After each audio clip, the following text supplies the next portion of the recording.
तो आप सभी का स्वागत है आज के इस क्लास में। आइए शुरू करते हैं आज के इस क्लास को। तो कल हम लोग बात कर रहे थे, किसकी बात कर रहे थे भाई? बताइए कोई। गोरख संहिता की अपन बात कर रहे थे, ठीक है जी। हालांकि गोरख संहिता का हम लोग बात कर नहीं पाए, उससे पहले ही जमाना खराब हो गया। बट कोई बात नहीं, इट्स ओके, नो प्रॉब्लम। हमने लेकिन आज के बाद इस तरह के विषयों पे किसी बच्चे का डाउट हो तो वो क्लास में नहीं पूछेगा, वो मुझे पर्सनल कॉल करेगा और वहां पे बात करेगा। क्लास में हम टाइम जो है वो बर्बाद नहीं करेंगे। क्लियर है जी? तो कल तो मैंने सबको धर्म अधर्म सब बता दिया, कोई बात नहीं, हालांकि आता तो मुझे भी नहीं है बट फिर भी बता दिया। लेकिन यस सर। आज के बाद किसी को इस तरीके का डाउट हो तो आप लोग मुझे पर्सनल कॉल करना। चलिए, तो लेट्स स्टार्ट द क्लास। शुरू करते हैं अपन लोग।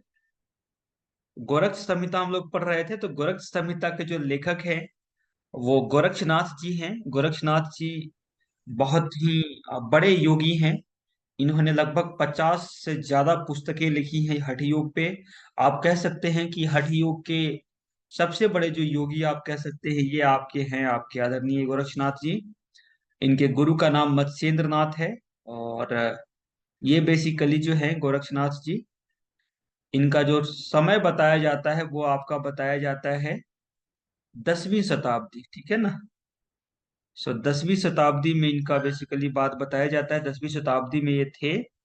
और इन्होंने काफी जन जन तक जो है योग को पहुंचाने का काम किया। लगभग 12वीं 13वीं शताब्दी में भक्ति आंदोलन आता है। भक्ति आंदोलन के पहले और शंकराचार्य के बाद अगर कोई सबसे फेमस आदमी हुआ है तो वो आपके गोरक्षनाथ जी हुए हैं। गोरक्षनाथ जी ने बहुत ज्यादा बातें करी हैं, बहुत ज्यादा बताया है, लोगों को पढ़ाया है और जन जन तक योग को पहुंचाया है, ठीक है जी। जो गोरक्षनाथ जी के द्वारा लिखा हुआ पुस्तक है वो बहुत सारे पुस्तक है। सबसे पहले तो सिद्ध सिद्धांत पद्धति जो है वो हमारे आदरणीय गोरक्षनाथ जी ने लिखा है। उसके बाद आपके और जो बात है वो जो लिखा है वो किसने लिखा है भाई? एक मिनट रुक जाइए, नोट्स में खोल देता हूँ। डन। तो चलिए, तो ठीक है, शुरू करते हैं।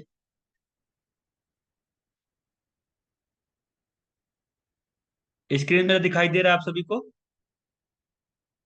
जी सर। हाँ। हाँ सर। तो गोरक्षनाथ जो है आपका गोरक्ष शतक या गोरक्ष पद्धति जो है आपके आदरणीय गोरक्षनाथ जी ने लिखा है, ठीक है। और इसमें दो शतक है, ठीक है। गोरक्ष पद्धति इसको कहते हैं या गोरक्ष संहिता भी कहते हैं। संहिता मतलब होता है कंपाइलेशन। तो जितने भी गोरक्षनाथ जी के काम थे उनमें से जो बेस्ट काम है उसको सिलेक्ट करके एक किताब बना दिया गया, that is called the Goraksha Samhita. और इसमें बात की गई है, ठीक है ना। इसको एस ऑल्सो इसका एक और नाम है, इसको हम मुक्ति सोपान भी कहते हैं।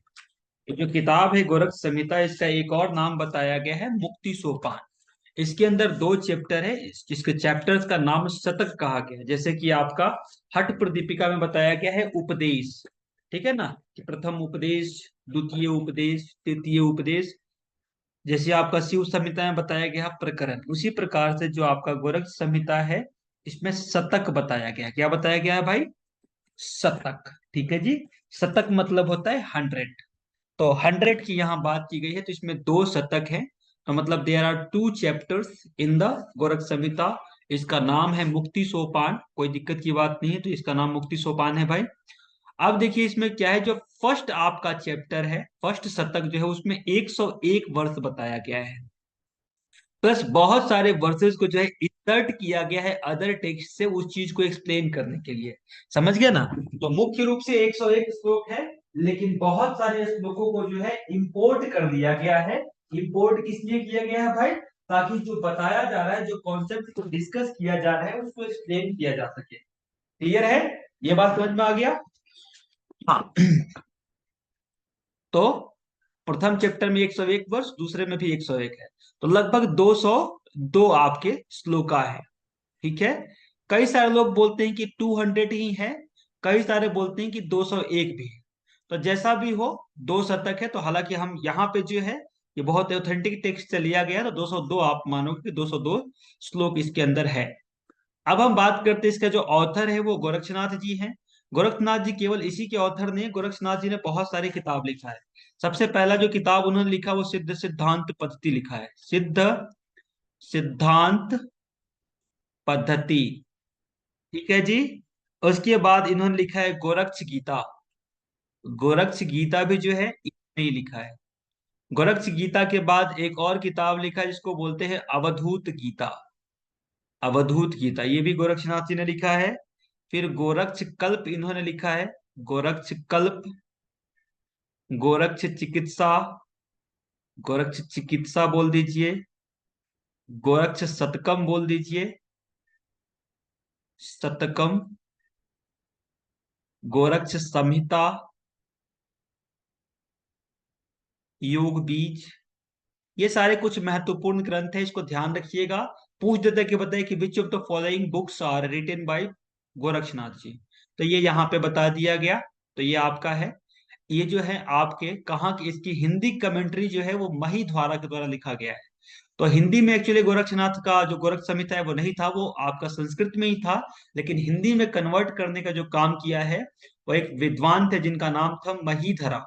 और महिधरा कहाँ के थे? उत्तराखंड के थे। उत्तराखंड में जो है टिहरी नामक एक स्थान है। तो 1891 ईस्वी में जो है इन्होंने महिधरा ने हिंदी कमेंट्री लिखी इसकी। ठीक है जी। अब थोड़ा आगे बढ़ते हैं, प्रथम चैप्टर की बात करते हैं। तो कोई भी जो हठ योग का ग्रंथ होता है डियर स्टूडेंट्स, वो क्या करता है? सबसे पहले गुरु को नमस्कार करता है। तो ये किताब जो है आपको गुरु को नमस्कार करता है, सल्यूटेशन टू द गुरु को करता है। एंड अदर इंट्रोडक्टरी थॉट्स कुछ बताता है 1 से 7 तक। उसके बाद आपके योग अंगों की बात करता है जिसमें यम और नियम नहीं मिलता, षडांग योग की। फिर आप 8 से 12 में जो है दो तरह की आसनों की बात करता है, सिद्धासन और पद्मासन। इसमें 3 वर्ष जो है इसने बाहर से इंपोर्ट किया है, सिद्धासन और पद्मासन को एक्सप्लेन कर। बाकी 13 से 24 में आपके 60 चक्राओं की बात की गई है। उसके बाद जो है 25 से 32 श्लोक में जो है आपकी 10 नाड़ियों का विवरण किया गया है। 33 से 46 में आपके 10 वायु की बात करी गई है। फिर 47 से 56 में आपका शक्ति चालन बताया गया है, जिसमें 12 वर्सेस को आउटसोर्स किया गया है कहीं दूसरे जगह से शक्ति चालन को एक्सप्लेन करने के लिए। ठीक है जी। तो 56 तक हम आ गए। 56 के बाद धीरे से और ऊपर आते हैं तो आपका जो है 57 टू 62 में आपका महामुद्रा की बात करता है। किसकी बात करता है भाई? महामुद्रा की बात करता है। उसमें 9 वर्सेस को जो है ये इंपोर्ट करता है दूसरे जगह से। ठीक है जी। तो जब ये महामुद्रा की बात करता है तो 9 वर्सेस को इंपोर्ट करता है। जब खेजरी मुद्रा की बात करता है तो इसमें 17 वर्ष को इंपोर्ट करता है एक्सप्लेन करने के लिए। जब उड़ियान बंद की बात करता है तो 4 वर्सेस को एक्सपोर्ट करता है अदर जगह से। जब जालंधर बंद की बात करता है तो 7 वर्सेस को इंपोर्ट करता है अलग जगह से। फिर मूल बंद की बात करता है 81 से 82 में। इसका इंसर्शन ऑफ महाबंध में कैसे अप्लाई करेंगे, 6 तरीका यहाँ पे बता दिया गया। महावेद हो गया, विपरीत करनी के बारे में 4 श्लोक है, आपका बजरोली हो गया, सहजोली हो गया, अमरोली हो गया, and another variation of Amaroli, Vajroli of women for women, greatness of 10 mudra. इन सारे के लिए यह क्या करता है भाई? सीधे सीधे आपका आउटसोर्स कर लेता है। ठीक है ना। एक ही श्लोक में आप इन्होंने मूल बंध की बात करी है, लेकिन इसमें जो है बाकी 9 श्लोक का जो है विपरीत वज्रोली के लिए इंपोर्ट करता है, 4 विपरीत करने के लिए। इस तरीके से अलग अलग वर्सेस को क्या कर दिया है इन्होंने? इंपोर्ट कर लिया है। बाकी 83 टू 89 में जो है आपका पवन अभ्यास की, प्रणवाभ्यास की चर्चा किया गया है, ओमकार प्राणायाम की चर्चा किया गया है। फिर 90 से 95 में प्राणायाम के प्रकार की बात करी गई है। 96 से 101 तक नाड़ी शुद्धि की बात करी गई है। इसमें 5 वर्सेस को बाहर से आउटसोर्स करते हैं। तो ये आपका मतलब फर्स्ट चैप्टर में क्या क्या बात किया गया? पहले आपका गुरु को प्रणाम किया गया, षडांग योग की चर्चा की गई, 60 चक्रों के बारे में बताया गया, नाड़ियों के बारे में बताया गया, वायु के बारे में, मुद्राओं के बारे में बताया गया, प्राणायाम के बारे में बताया गया, और नाड़ी शुद्धि के बाद खत्म हो गया। अब जो है सेकंड शतक में आते हैं, दूसरे शतक में। तो इसमें बेसिकली आपका प्राणायाम से ही चर्चा शुरू होती है। प्राणायाम की बात करते हैं, प्रत्याहार की बात करते हैं। फिर प्रत्याहार का जब बात करते हैं तो प्रत्याहार के रूप में विपरीत करनी मुद्रा की चर्चा करते हैं। ठीक है ना। विपरीत करनी मतलब क्या? उल्टा हो जाना। ठीक है ना। जैसे इंद्रियां हमारी बाहर की तरफ होती है, उसको अंदर की तरफ अगर हम लेकर के आएंगे तो इसको कहते हैं विपरीत करनी। इवन खेचरी में भी हम क्या करते हैं? जीभ को उल्टा करके अंदर की तरफ ले जाते हैं। तो खेचरी को भी यहाँ पे प्रत्याहार के इसके रूप में लाया है, मतलब प्रत्याहार के प्रैक्टिस के रूप में लाया है कि खेचरी मुद्रा करके आप क्या करो, आप जो है अमृत धारा का पान करो, जो अमृत टपक रहा है आपके चंद्रमंडल से उसका पान करो। और उसके बाद धारणा है, फिर ध्यान है, फिर समाधि है। क्लियर है भाई? तो इसमें आपका प्राणायाम, प्रत्याहार, धारणा, ध्यान, समाधि, और फर्स्ट में जो है षडांग योग, आसन, प्राणायाम, और प्राणायाम से पहले जो है षट चक्रों की बात करता है, 10 वायु की बात करता है, मुद्राओं की बात करता है, ठीक है ना, आपके 16 आधारों के बारे में बात करता है। तो ये सारी बातें जो है आपकी की जाती है। तो आपको वस्तु स्थिति क्लियर हुआ भाई कि यूनिट नंबर मतलब प्रथम शतक में क्या क्या बातें बताई गई हैं और दूसरे शतक में क्या क्या बातें बताया गया है। ये बात समझ में आया क्या? जी सर। हम्म। कोई ऐसा बच्चा जिसको समझ में ना आया हो? Anyone of you? चलिए ठीक है, कोई सर बात नहीं। सर हाँ बोलिए। सर आप अभी बोल रहे थे ना कि बाकी कुछ मुद्राज और उसके लिए उन्होंने बाहर से वर्ड्स लिए, तो मतलब कोई और टेक्स्ट के रेफरेंस से वो डिटेल में एक्सप्लेन किया है या कैसे? हाँ, कोई और टेक्स्ट चलिए है, कभी हठ प्रदीपिका का लेके आए हैं, कभी शिव संहिता का लेकर के आए हैं, कभी किरण संहिता का लेकर के आए हैं, कभी कहीं और की बातों को लेकर के आए हैं। ठीक है, तो जितने भी अदर हठ योगिक टेक्स्ट है वहां से आउटसोर्स करके बात करी गई है। क्लियर है जी? यस सर, ठीक है, थैंक यू। जब आप किताब पढ़िएगा तो आपको समझ में आएगा ये बातें, ठीक है ना। चलिए, तो अब हम आते हैं, सिंपल से हमने बात पढ़ ली, लेखक गोरक्षनाथ जी हैं। यहाँ पे मैंने बता दिया 201 है, क्योंकि मैंने दूसरे बुक से पढ़ा था। ये जो आपको ओवरव्यू तो दूसरे बुक से था, तो प्रथम में 100 है, इसमें 101 है। तो जैसा भी आपको आए मान लीजिएगा, 2 शतक है इसमें, षडांग योग की चर्चा की गई है। चलिए, तो सबसे पहले वो गुरु को प्रणाम करते हैं। देखिए, हठ योग का कोई भी ग्रंथ है ना, वो सबसे पहले गुरु को प्रणाम करता है, ठीक है ना। जितने भी इससे पहले के गुरु हुए हैं उन सभी को प्रणाम करके बात को आगे बढ़ाता है। क्यों ऐसा करता है भाई? क्योंकि जो भी हमें ज्ञान प्राप्त होता है वह गुरु के थ्रू प्राप्त होता है, ठीक है ना। और हमारे जो भारतीय संस्कृति रही है वो बड़ी ही महान संस्कृति रही है, और उसमें गुरु को बहुत ही ये किया गया। तो बेसिकली ये क्रेडिट देते हैं अपने गुरु को प्रणाम करके कि हे गुरुदेव, आपने इतना सारा काम किया, इसलिए मैं आपको प्रणाम करता हूँ और आप ही के काम को मैं आगे बढ़ाने की कोशिश करता हूँ। ठीक है, तो यहाँ पे गुरु के महत्व के बारे में बताता है, गुरु को प्रणाम करता है। तो सबसे पहले श्लोक में गुरु को प्रणाम किया। अब कह रहा है कि गुरु कौन हो सकता है। ऐसा नहीं कि किसी को भी गुरु मान लिए, चोर को गुरु हमने बना लिया, ऐसा नहीं है। तो कहता है गुरु कौन हो सकता है? तो गुरु वही हो सकता है जो वेद और वेदांग का ज्ञाता हो, मतलब जो वेदों को जानता हो। जब हम वेद की बात करेंगे प्यारे विद्यार्थी, तो कितने वेद होते हैं? 4 वेद। चार। ऋग्वेद, चार। यजुर्वेद, शाम। सामवेद अथर। और अथर्ववेद। क्लियर है जी? जब हम वेदांग की बात करते हैं तो आपके वेदांग 6 होते हैं। क्या होता है भाई? व्याकरण, ठीक है ना, ज्योतिष, व्याकरण ज्योति। सर शिक्षा व्याकरण। शिक्षा व्याकरण। निरुक्त, शिक्षा, छंद ज्योतिष। कल्प एंड शिक्षा छंद। कल्प व्याकरण निरुक्त छंद ज्योतिष। हाँ, तो ये जो होते हैं आपके, ये 6 आपके वेदांग होते हैं, ठीक है ना। इसका याद करने का तरीका है, ट्रिक मैंने बना रखा है, व्याजो निसी कच्छ। ठीक है, तो व्याकरण, ज्योतिष, निरुक्त, शिक्षा, कल्प एंड छंद। ठीक है जी। बाकी अगर आपको याद है तो आप देख लेना। तो जो वेद और वेदांग दोनों को जानता है, जब तक आप वेदांग को नहीं समझेंगे तब तक आप वेद को नहीं समझ सकते। मतलब if you want to understand Vedas, then you have to study Vyakarana, Jyotisha, निरुक्त, शिक्षा, कल्प एंड छंद। जब तक ये बातें आपको नहीं आएंगी तब तक आप वेद को समझ नहीं सकते। तो कौन होता है भाई जो वेद वेदांग का ज्ञाता हो? जो ईश्वर का भक्त हो। ईश्वर का भक्त मतलब क्या? भक्त मतलब होता है भक्ति या समर्पण। तो जो ईश्वर को समर्पित हो, ऐसा ना हो कि इगोइस्टिक आदमी हो। ईश्वर भक्त हो, योग निष्ठ हो, मतलब जिसकी योग के प्रति निष्ठा हो, ठीक है ना, योग आत्मा हो, जिसकी आत्मा में योग बसता हो, ठीक है ना, और पवित्र हृदय हो, यही व्यक्ति गुरु बन सकता है। तो गुरु की क्वालिटी बताया कौन कौन सा? वेद वेदांग का ज्ञाता, ईश्वर का भक्त, योगनिष्ठ, योग आत्मा और पवित्र हृदय हो, वही गुरु है। गुरु वरण करने का अभिप्राय है गुरु की आत्मा के साथ अपनी आत्मा को जोड़ देना। हम कहते हैं ना कि इनको मैंने अपना गुरु मान लिया। तो मानने से नहीं होता रे भाई, अपने आत्मा को गुरु की आत्मा के साथ मिला देना होता है। जैसे बूंद हम हैं, तो बूंद को सागर के साथ मिला देना होता है, इसी को हम कहते हैं गुरु का वरण करना। फिर कहते हैं गोरक्षनाथ अपने गुरु को भक्ति सहित प्रणाम करके पूर्ण योग के मार्ग का बोधक ज्ञान योग ज्ञान कहते हैं, ठीक है ना। तो कहते हैं कि आपका जो पूर्ण योग है, मतलब जो कंप्लीटनेस है, उसको जो है प्राप्त करने के लिए जो ज्ञान है उसको हम योग ज्ञान कहते हैं। तो अपने गुरु को भक्ति पूर्ण प्रणाम करके जो है पूर्ण योग के मार्ग का बोधक ज्ञान करते हैं, ठीक है ना। तो जो पूर्ण योग को प्राप्त करने के जो मार्ग है उसको बताते हैं योग ज्ञान, ठीक है जी, क्लियर है।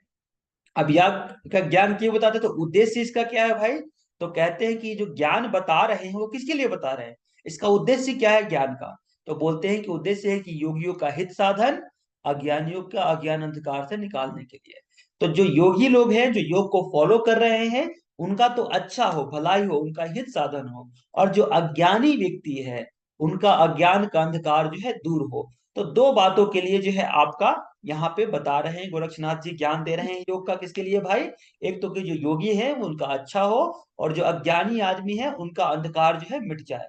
वैसे ही आपका स्वात्माराम जी उपदेश क्यों देते हैं भाई, हठ योग का उपदेश क्यों दे रहे हैं स्वात्माराम जी हठ योग प्रदीपिका में। राजयोग की प्राप्ति के लिए सर। हाँ, केवलम राज योगाय हठ योगे ना अधिष्ठते, ठीक है ना। तो ये बात बताते हैं। आगे हम बात करते हैं इसमें, तो कहता है, क्या कहता है भाई, परम पद की बात करता है। तो कहता है कि जहां पर जाकर फिर कभी लौटना नहीं होता, इसको परम पद कहते हैं। परम पद मतलब highest goal of the life is called परम पद। उसको प्राप्त करने के बाद और कुछ प्राप्त करना शेष नहीं रह जाता, तो ये कहता है। तो योग किस लिए आपको बता रहे हैं भाई, परम पद की प्राप्ति के लिए। तो यहाँ पे योग के फल को बता रहे हैं, ठीक है ना, कि योग करने से क्या क्या मिलेगा, उद्देश्य क्या है। तो पहला, योगी का हित साधन हो, अज्ञान का अंधकार मिटे, और परम पद की प्राप्ति हो, जीवन मृत्यु के चक्र से छूट जाना, ठीक है ना।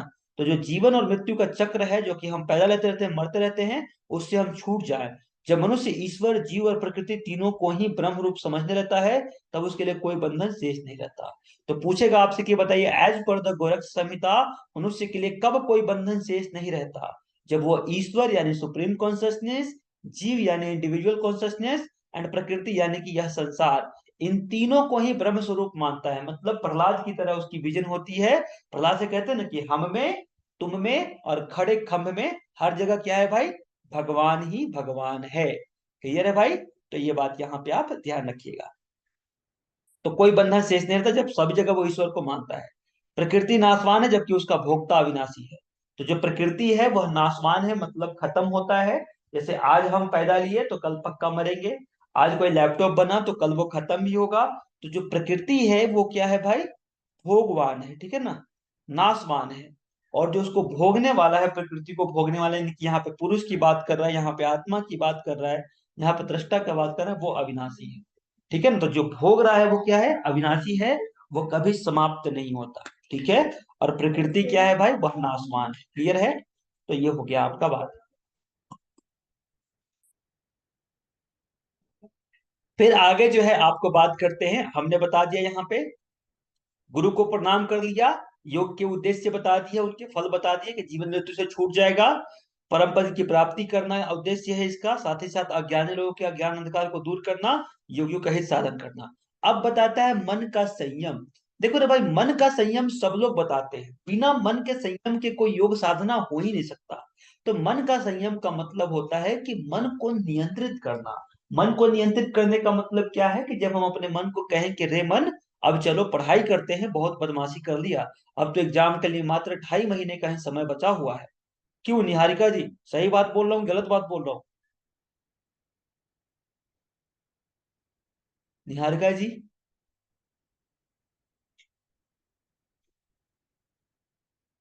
कोई बात नहीं, चलिए, निहारिका जी भी कुछ कर रही है, कुछ और काम कर रही है, बिजी है सर। सो तो नहीं गई ना निहारिका जी। चलिए कोई बात नहीं, ठीक है, तो सो गई है, चलिए कोई बात नहीं। तो मन का संयम करने का मतलब होता है कि अपने मन को हम जब जो काम कहें तब वो काम हमारा कर ले। तो जब योग अभ्यास के द्वारा मन विषयों के भोगों से दूर होकर परमात्मा में लग जाता है, तब योगी काल और मृत्यु को विजय कर जरा मृत्यु को वश में कर लेता है। तो कह रहा है कि जब योग अभ्यास के द्वारा मन विषय भोगों से दूर होकर परमात्मा में लगता है, तो मतलब मन जो है आपका शब्द स्पर्श रूप रस गंध में लगा रहता है, वहां से हटकर जब परमात्मा में लग जाता है, तब जो योगी है काल और मृत्यु को विजय कर लेता है। काल मतलब समय, और मृत्यु मतलब जो है जब शरीर हमारा खत्म हो जाता है, तो इन सब को विजय प्राप्त कर लेता है, और जरा और मरण को मतलब बुढ़ापा और मृत्यु को अपने वश में कर लेता है। तो मन का संयम जब आप कर पाइएगा, तभी आप योग कर पाइएगा, उसके पहले आप योग नहीं कर सकते। हठ प्रदीपिका में कहा गया है ना कि चले वाते चलम चित्तम निश्चले निश्चलम भवेत्। मतलब क्या है, जैसे ही आपका प्राण चलेगा वैसे ही आपका चित्त चलेगा। तो चित्त को आपको कंट्रोल करना है। इसी प्रकार आपका गीता में भी कहते हैं कि अभ्यास है ना तो कौन्तेय वैराग्य न च गृह्यते। तो किसी भी योग के ग्रंथ में आप देखिएगा तो वहां पे मन को संयमित करने का, मन को नियंत्रित करने का बात जरूर बताया गया है।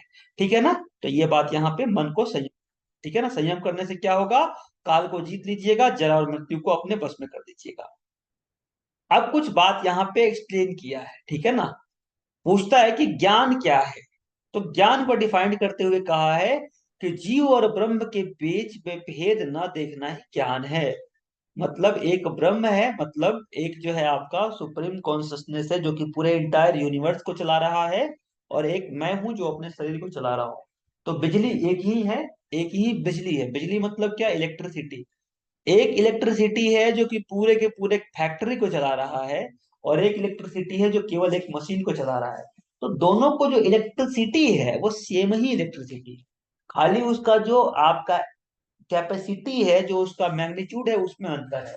जैसे जो इसको चला रहा है उसमें जो इलेक्ट्रिसिटी है वो ज्यादा पावर का है, लेकिन और जो मोटर को चला रहा है, अकेले किसी एक इंस्ट्रूमेंट को चला रहा है, वहां पे कमजोर है। इसका मतलब ये नहीं कि इलेक्ट्रिसिटी दोनों अलग अलग है। तो जीव और ब्रह्म जो है, इन दोनों के बीच में पोटेंसी का फर्क है, बाकी मटेरियली जो है वो सेम ही है। तो ज्ञान, जीव और ब्रह्म में भेद देखना, मतलब कि जो सुप्रीम कॉन्सियसनेस है जो कि इंटायर यूनिवर्स को चला रहा है, और जिसको मैं चला रहा हूं, इन दोनों में कोई फर्क नहीं है। दोनों क्या है भाई, सेम ही है। इसी को हम कहते हैं ज्ञान। मतलब संसार में किसी के बीच में कोई भेद नहीं देखना, दैट इज कॉल्ड अ ज्ञान। क्लियर है जी। जी सर।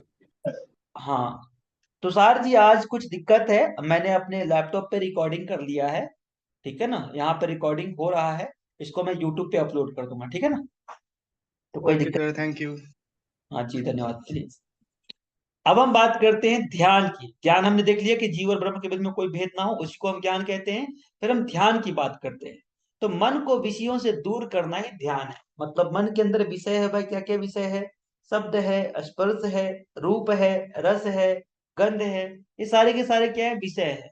इन सब से मन को दूर करना ही ध्यान है, ऐसा बता रहे गोरख संहिता जी में, ठीक है ना। फिर कहता है स्नान क्या है, मन के मैल को त्यागना ही स्नान है।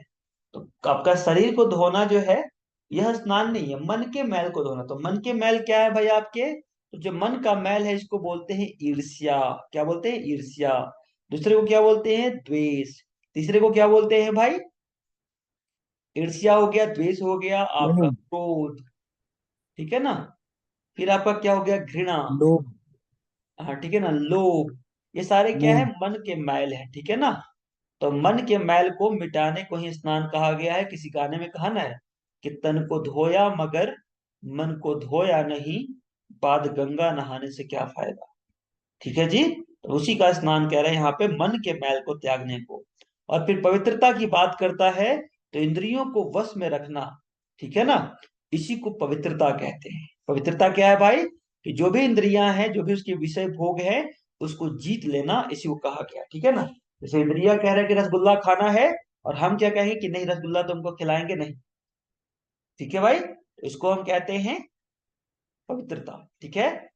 विद्वानों ने ऋग्वेद को ज्ञान, यजुर्वेद को कर्म, सामवेद को उपासना और अथर्ववेद को अध्यात्म का विवेचना माना है, ठीक है। तो जो भी एक नोट में था लिखा हुआ, तो मैंने लिख दिया ताकि आप लोग को समझ में आ जाए कि ऋग्वेद क्या है भाई। तो ऋग्वेद को ज्ञान से डिनोट किया है, यजुर्वेद को कर्म से, क्योंकि यजुर्वेद में हम यज्ञ करते हैं तो कर्म कांड हो गया। सामवेद में जो है संगीत की बात की गई है, तो इसमें उपासना हो गया। और अथर्ववेद में जो है आपका आत्म विद्या की बात की गई है, तो इसको हम अध्यात्म कहते हैं। तो अथर्ववेद, अ से अथर्ववेद, अ से अध्यात्म, स से सामवेद, और उससे उपासना हो गया। यजुर्वेद में आपका यज्ञ करते हैं तो कर्म हो गया, और ऋग्वेद में आपका ज्ञान हो गया। अब जो है यहाँ पे 6 अंगों की बात बताई है कि 6 अंग हमारे शरीर में है, शरीर में नहीं, बेसिकली योग के जो है, योग के 6 अंगों की बात करी है। हम जानते हैं पतंजलि ने अष्टांग योग की बात किया, वशिष्ठ संहिता ने आपका जो पीवाईएस, वशिष्ठ संहिता ने भी जो आपका अष्टांग योग की बात किया, आपके स्वात्माराम जी ने चतुरंग योग की बात किया, हठ प्रदीपिका में चतुरंग योग। अगर आप बात करेंगे हठ रत्नावली में तो वहां पे भी चतुरंग योग है। अगर आप बात करेंगे शिव संहिता में तो वहां पे कोई योग की बात नहीं करी गई है, बस 4 प्रकार के योग की बात की गई है 5वें चैप्टर में। तो हर जगह किसी ने हर एक अंगों की बात की है। तो इसी प्रकार जो आपके गोरक्ष संहिता पुस्तक है, इसमें जो है आपका षडांग योग की चर्चा की गई है। इस श्लोक को भी ध्यान रखिएगा, ये प्रीवियस ईयर में आया होगा। इसमें क्या कहा है, आसनम प्राण संरोध प्रत्याहारश्च धारणा ध्यानम समाधि रेतानी योग अंगानी वदंति सट। मतलब ये जो है 6 प्रकार के बताए गए हैं योग आपके। तो ये आप देखिए जहां पे भी षडांग योग आएगा ना, वहां पे आप यम और नियम को हटा देना, ठीक है ना। किसको हटा देना भाई, यम और नियम को आप हटा दोगे तो आपकी बात बन जाएगी। क्लियर है जी। तो यम और नियम को आपको हटाना है, ठीक है। तो क्या क्या हो जाएगा षडांग योग में, तो पहला है आसन, आसन के बाद यहाँ पे प्राण संरोध बता दिया, मतलब ये प्राण संरोध है। उसके बाद आपका जो है प्रत्याहार है, प्राण संरोध मतलब प्राणायाम ही हो गया। उसके बाद प्रत्याहार, उसके बाद धारणा, उसके बाद ध्यान, और उसके बाद समाधि। तो ये जो है 6 अंगों की बात करी गई है, ठीक है जी। जब आप आसनों की बात करोगे प्यारे विद्यार्थियों, तो मात्र 2 प्रकार के आसन बताए गए हैं। जिस प्रकार हठ प्रदीपिका में 15 आसनों की चर्चा की गई है, घेरंड संहिता में 32 आसनों की चर्चा की गई है, हठ रत्नावली में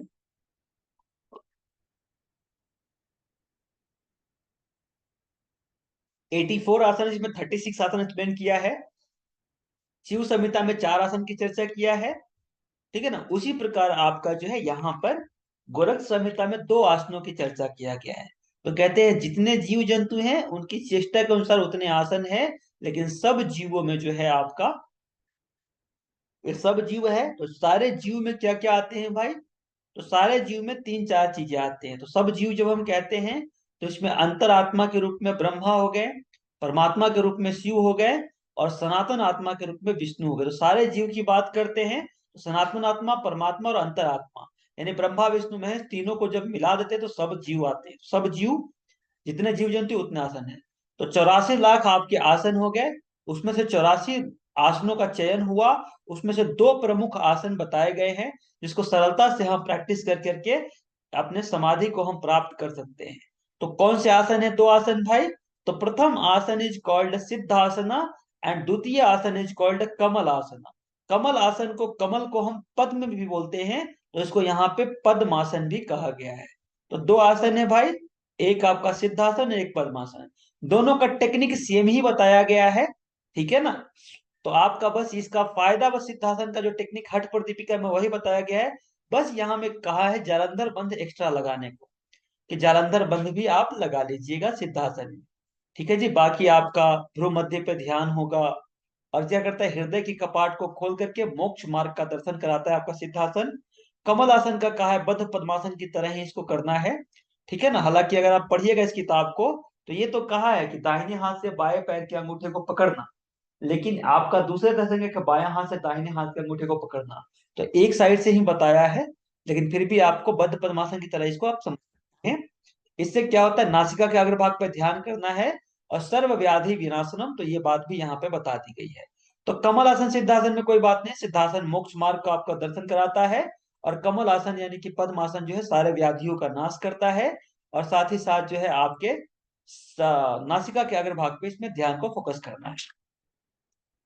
दिस इज कॉल्ड 2 आसना। तो पूछेगा आपसे गोरख संहिता में कितने आसन, तो 2 आसन। कौन कौन से, सिद्धासन और पद्मासन। टेल हेयर, किसी को कोई डाउट है तो पूछिए। एनीवन हैज एनी डाउट अभी तक में, सर क्वेश्चन डाउट। में अगर ये आएगा पद्मासन या बद्ध पद्मासन तो हम में कौन सा क्लिक करना है? पद्मासन, ठीक है बिकॉज सर। टेक्स्ट में पद्मासन की ही बात करें, टेक्स्ट में किसकी बात करी गई है?